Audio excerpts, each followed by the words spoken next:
pour la famille.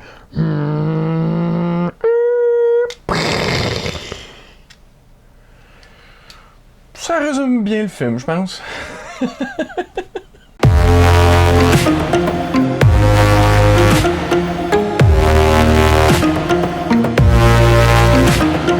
Bonjour et bienvenue à Chuck B Critique. Aujourd'hui, je vous donne mon avis sur le 9e volet de la franchise Rapide et Dangereux, intitulé F9 Saga. Je sais pas trop. C'est Fast 9.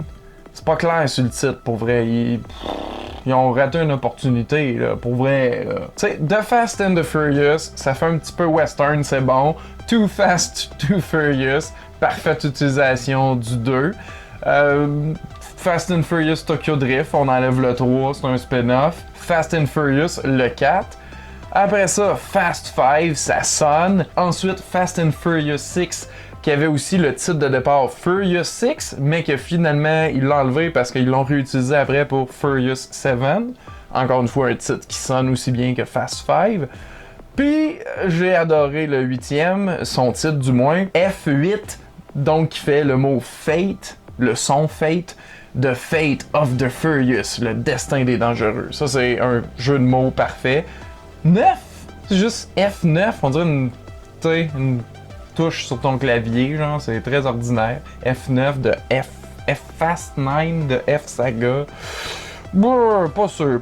J'espère qu'ils vont se rattraper avec le 10 pour un titre qui sonne. Mais trêve de plaisanterie, en avant les images.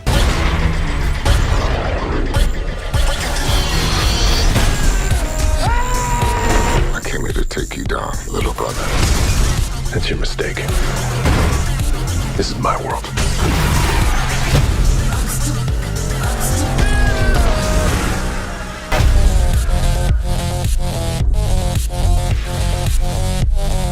Dans ce 9e volet de la saga, Dom et ses fidèles acolytes viennent au secours de Mr. Nobody avec une mission rocambolesque. Il n'y a pas d'autre façon de le décrire honnêtement. On sent que généralement il y a eu une augmentation de l'intensité des cascades, des mises en scène, des scénarios et tout. Cette fois-ci, ils sont plus du tout des cambrioleurs qui utilisent des voitures. Vraiment plus. Il y avait un petit peu ça qui était gardé minimement dans chacun des films. Là. Mais là, ils deviennent complètement des espions cascadeurs avec un permis pour tuer. Tellement que ça me surprendrait pas, puis ça me déplairait pas que le 10e volet de Rapide et Dangereux fasse un crossover avec Triple X. Donc on aurait une double dose de Vin Diesel. Ouais, je trouve mon idée géniale. Mais bref, tout ça pour dire que c'est réellement devenu une toute autre franchise. Puis là, je sais que ça l'était devenu avec les autres films, mais celui-là, particulièrement avec où il nous amène, puis les situations, puis les cascades, c'est vraiment juste un straightforward rip-off de James Bond, là, comme tous les gros films d'action.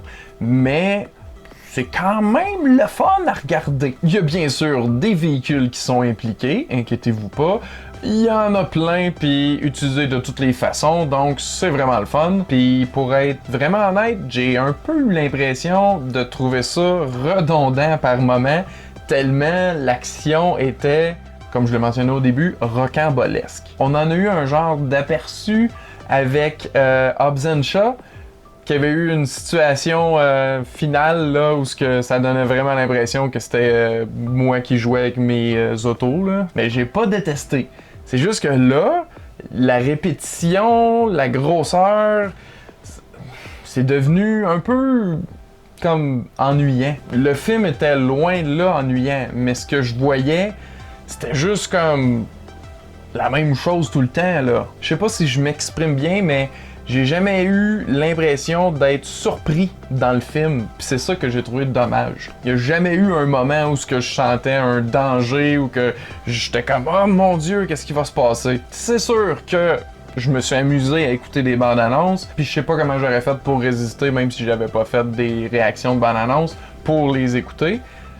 Donc, c'est ça, je suis tout le temps pris un peu dans ce dilemme-là, mais j'ai l'impression que c'est un peu le travail des studios de sortir une bande-annonce qui dévoile pas l'entièreté du film ou des set pieces d'action. Parce que là, c'est un petit peu ça que j'ai eu comme impression. Si vous avez vu comme la grande bande-annonce qui ont sorti, là, qui durait à peu près 4 minutes, ben le film c'est vraiment juste un Snyder Cut de cette bande-annonce-là, mettons. Mais je dois dire quand même que le film est très conscient de ce que c'est, là. Y a personne qui s'imagine faire ou être dans un film différent de ce que c'est. Et y a même des références qui sont faites un peu méta au fait qu'ils sont invincibles un peu puis qu'ils ont survécu à tellement d'aventures que ça se peut pas du tout, là. Donc ça j'ai quand même apprécié, puis y a bien sûr l'humour qui est un petit peu présent tout le long avec la chimie entre eux autres, puis les acteurs ils donnent tout ce qu'ils ont à donner pour leur performance, à leur niveau de capacité chacun. Mais sommairement, j'ai trouvé que c'est un bon divertissement,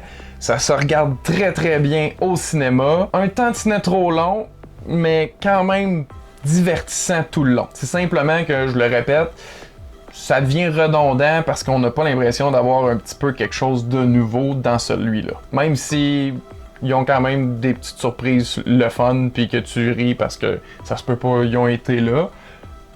C'est ça, ça reste quand même léger comme niveau de surprise. C'est d'ailleurs scénarisé, entre autres, et réalisé par Justin Lin, qui s'est aussi occupé du 4, du 5 et du 6 dans la saga. Donc, il est en terrain connu, puis côté ton, on est un peu à la même place, là. Mais comme je le mentionnais, il y a comme une surenchère avec chaque film.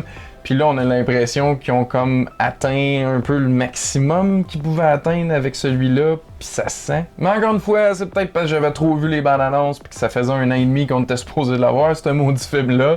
Je le sais pas. Peut-être qu'en le réécoutant, je vais trouver ça bien meilleur, parce que mes niveaux d'attente vont être totalement baissés. J'ai vraiment eu du fun, là, mais pas autant que j'aurais espéré. Donc, si vous êtes un fan de la franchise, surtout les derniers films, vous allez avoir du plaisir, fort probablement. Si c'est quelque chose que vous avez jamais découvert, je sais pas si c'est comme le meilleur film pour débuter dans cet univers-là. Mais à tout le moins, c'est un bon gros film d'action à voir sur grand écran.